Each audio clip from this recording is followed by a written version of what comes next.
Humans have been hopping down the 70-foot-tall sand dunes at Monahans Sandhills State Park for the past 12,000 years. The 3,800-acre state park is part of a much larger sand deposit that stretches for 70 miles. The sand itself originated from New Mexico's Rocky Mountain chain that was eroded by the Pecos River over thousands of years. And that sand eventually blew southeast from New Mexico and ended up at Monahans Sandhills.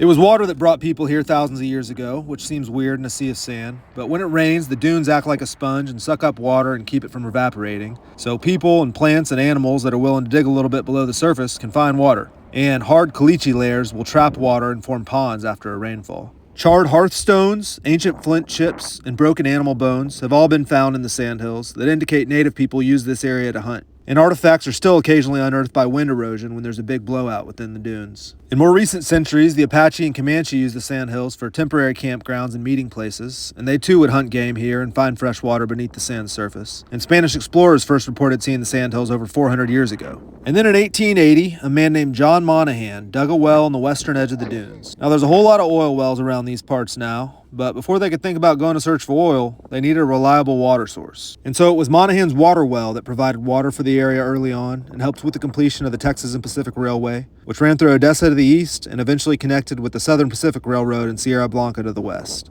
And that railroad was crucial in the development of the entire Permian Basin.